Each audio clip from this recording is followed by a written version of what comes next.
Well, I finished another book, and of course, I loved it. It's called The Forever War by Joe Haldeman. The only reason this book came into my awareness, what's the word I'm looking for? There's a word, sphere of knowledge. That's what we're going to go with. It's because I was at the gym one night, and there was this guy doing snatches, which I'm not familiar with, but I'm trying to get into more full body, different kinds of workouts, stuff that I typically haven't done. And I just took a second. I was like, you know what? It's not going to hurt to ask him. So he was between his sets. I said, hey, where did you learn how to do that? Where would you recommend somebody start? And he started breaking it down to me. And an hour and a half later, we had talked about our beginnings at the gym, what we did in our free time, what our careers were. Just a great conversation. Couldn't believe that I had such a great conversation. An hour and a half long conversation at that. It was actually insane. And then finally, he's like, hey, I want to finish my workout. And I'm like, yeah, I do too. But at that point, I was pooped. But he recommended a great book. We talked about books for a little bit. He recommended this book.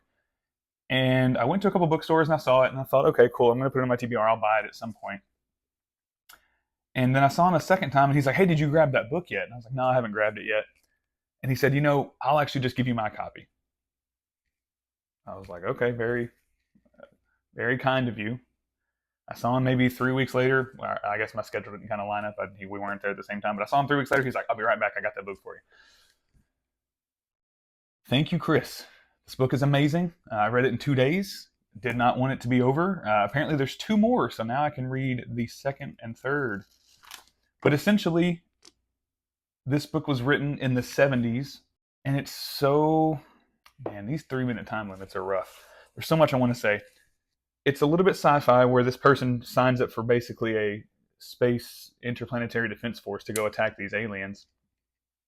But with the way time dilation works, if you've seen Interstellar, they don't age while others back on Earth do age. So by the time they actually engage with the enemy, come back, things are different on Earth, and it's been, rather than still in the 1970s, we're talking like 2080 something, 2300 and something. Every time they go out and are sent on a mission, time passes and dilates differently. And there's so much social context with how the world is different every time he comes back. So that's really what the story is about. It's not much, there is some war stuff in it, but it's more about social commentary on how things change and people have to adapt to those times. And there's some stiffness with the protagonist, but I think that's written on purpose. And I really wish I had more time, but definitely check it out.